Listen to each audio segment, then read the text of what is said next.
I'm very curious about this next question, what your response is, because you're at your first job in Lapeer, and, we just mentioned that they preach, you're going to go start here and you're going to start there. So the question when you get to these first jobs, at least it was for me in Ludington, is how long do you stay before you start dipping your toes in the water? I remember when I was at Ludington, there was a couple of occasions where people I graduated with were already going on to their second jobs, and I was like, well, when should I do that? And I think I was at Ludington for maybe a year and a half, but it seemed like forever. You're like, okay. Yeah. So for you, what was it that led you to your next opportunity?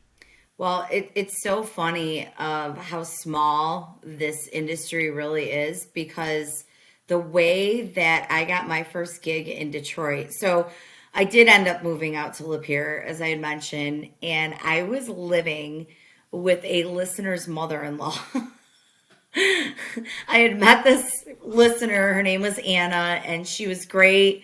And she, I became friends with her and kind of filled her into with the less sexy parts of radio. The fact that I was making $5 an hour, Right. And, my car was barely alive. And so she knew that I needed to move out to Lapeer. And so her mother-in-law happened to be in a financial situation where she needed to take on a roommate. So I moved in with this woman. I was 20 at the time, and she was in her 60s. Wow.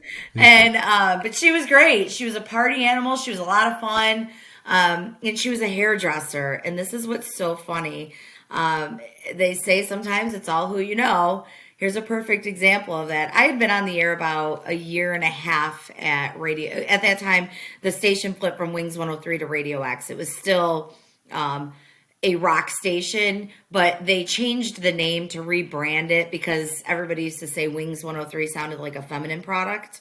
And Radio X kind of had more of that grunge to it, that, Grittiness, grit.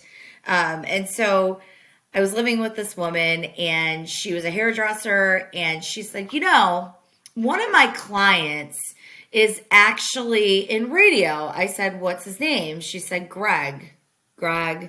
She goes, I don't remember his last name. But anyway, get me your demo, and I'm going to pass it on to him.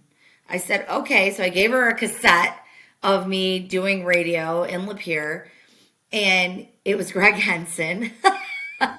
She cut his hair, which if you see Gregg Henson, that's really funny that he had a hairdresser. Right. And so anyway, she said, hey, this is my roommate. She's really good. You need to hire her. And he goes, does she know anything about sports? Because at the time, he was on the air at DFN. And she said, no, I don't think so. No, I don't think she knows anything about sports. He's like, what am I going to do with this? So she told me that. I go, well, that's cool, Randy. I just appreciate that you even tried for me. Whatever. Didn't really think much about it. About 8 months later, I randomly get this phone call after I had been doing the morning show with Carl, and it was Jay Necklace, and he was the program director for 106.7, which was DFN's sister station, and at the time was, if you remember, Alice 106.7. Yeah. And he said, I'd love to have you come in. Let's interview. And I met with him, and he was very brutally honest with me. He said, you're very green, and really you should have a couple of years experience under your belt. You don't have that. But I hear something in you, and I think that, it's time for you to maybe take it to the next level. I mean, he was very great. Wow. He was That's so awesome. nice. Yeah, and he said, so I'd like to offer you doing 6 a.m. to 10 a.m. on Sunday mornings. I was like, Wow. yes, I'm back in Yes. Detroit. I'm coming back in Detroit. Yes.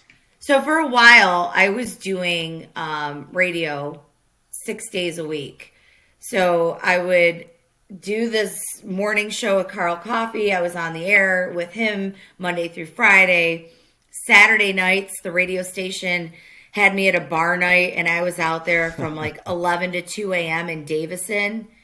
And so after I would leave my bar night for Lapeer in Davison, I would drive to my parents', sleep 1 hour, and then get to the radio station to do but I loved it. I loved every second of it. I was on a high.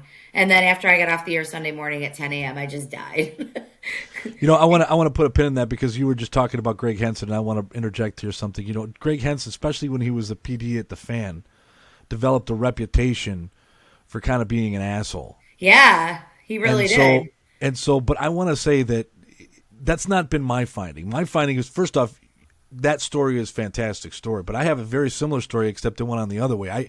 I applied to work at the Fan, and I think I've been rejected maybe 3, 4, 5 jobs, because a lot of jobs you get, sometimes you don't get jobs. Right. And he was the only guy. He was the only rejection that I got. That he sent me a letter.